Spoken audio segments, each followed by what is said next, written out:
You are listening to Build, Excite, Equip, easy change management for project teams. I am your host, Nicola Graham, coming to you as a business change manager, entrepreneur and author, as well as discussing top tips and tricks for project teams to use to improve your project adoptions. Let's get started. Considering these days that obviously I work with project management governance to ensure that obviously that project managers will apply the change activities. I used to be one of those that didn't. So when I do say that we need to govern the change activities within a framework, this is why, because I know that I would be the first one to break it if I was a project manager again. How bad is that? Why I pivoted was because I started to love working with the business. I loved taking a situation that was current, improving it to something that was going to be wonderful for the people, but supporting them on the way. I loved talking, I loved presenting, I loved understanding, I loved strategizing, I loved communicating, and often I even liked training. So I pivoted. I got my first opportunity to really put my change management skills into practice. So I was running a project as well as doing the BCM side of that. Also probably one of the reasons I know that anybody out there can do the change activities as a project manager, just saying. But I pivoted over to business change manager. So business change management, very much focused that way. That's how I started as a business change manager. I worked across lots of different roles in my time as a business change manager.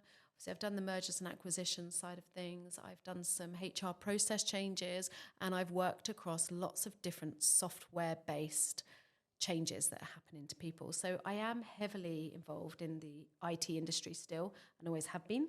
And I love what I do. Obviously, I run a company now that's focused on business change management. So what do I love about it? Absolutely everything. I love the fact that I can put together all of my skills that I'd learned previously, all the things I've just spoken to you about. I can put them into my job every single day. I love the fact that I get to understand people, their different traits, their fears. I love it when I get somebody over that fear. And I'll give you an example of a time that I really realised how much I love being a business change manager. I was working for a property industry, property industry client at the time. And property industry companies tend to have quite a spectrum of different ages in their industry. Okay, and you've got some people there that have been doing the same job or similar job for 30 years. And there was this one particular man, and he had been a property manager for, it was about 30 years at the time, 31, I think. You know, he had started at this company, he was retiring at this company. And the project that I was working with was introducing a new application that was focused on working on a phone and ensuring that the property management could communicate with their retailers. So anyone that was a retailer in one of the big malls would be able to contact their property team, and the property team could also contact them. They could update them, they could apply different policies. For example, if they had a new retailer handbook, they could promote it through this. It was a big communication app. It was such a cool tool, and the team had spent such a long time making sure that it was suitable, that it was working well, X, Y, and Z. And through that entire time and through that whole process of strategizing to make sure that we were supporting the business people, there was this one particular man, and he was defiant. He was adamant on not being my friend, not listening to me, not even be willing to speak with me.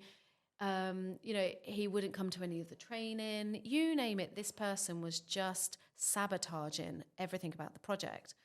And it got to the point where obviously everyone else was really keen and enthusiastic about this about this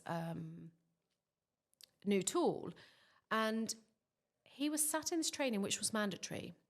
He was sat in this training, and his arms were crossed. He was on his phone. He had a face full of thunder. He just was not happy about anything. And he wasn't even really kind of connecting with the trainers. This person's there really trying to educate him, and he is almost not bordering rude to that person.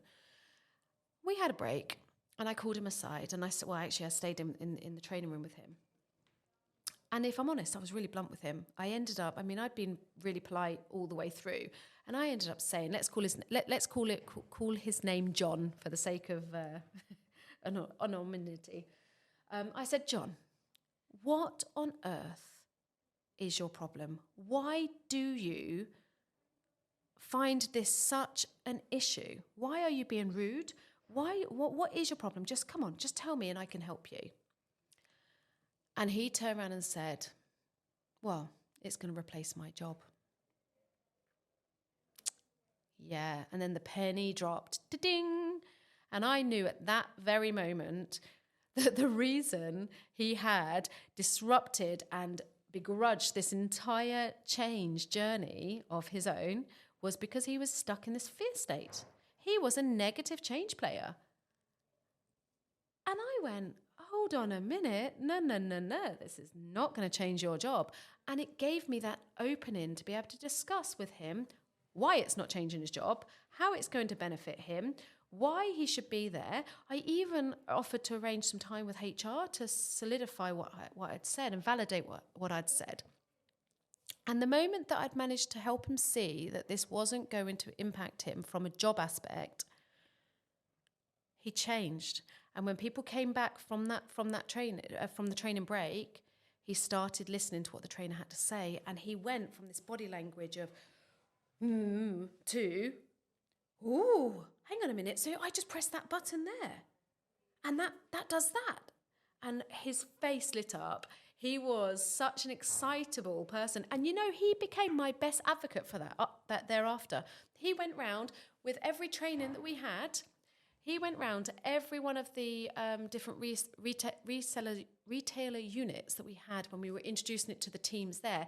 And he went from a negative change player to a positive change player within that snap of a fingers almost. And he became one of my best supporters of the project since then. And it was that moment I sat there and I was like, this is why I love my job. This is why I love my job, because people like him would have sat there in an absolute fear. And just by having a conversation in the right way and understanding the what's in it for him, it completely changed his experience. And he became somebody who supported, loved and advocated that project thereon. That's why I love business change management. I digress. I'm sorry. I'm very passionate about what I do. So what I find challenging about business change management, there are a lot of things I find challenging about it, but nothing that I would say stops me from doing the role or wanting to pivot from the role. I do find it challenging when you do come across some very sticky stakeholders. I find it challenging, particularly when you don't have a project team that support and or understand what you do. I've been in many meetings with project managers, and I think one of my T-shirts, I'm not wearing it today, but one of them says, PMs do the fluffy stuff. Because the amount of project managers go, oh yeah, you do that fluffy stuff, a bit of training, a bit of communications. I find that belittling, and I find that challenging.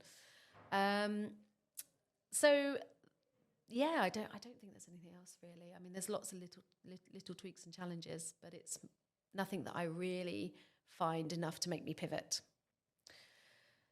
So simplify change.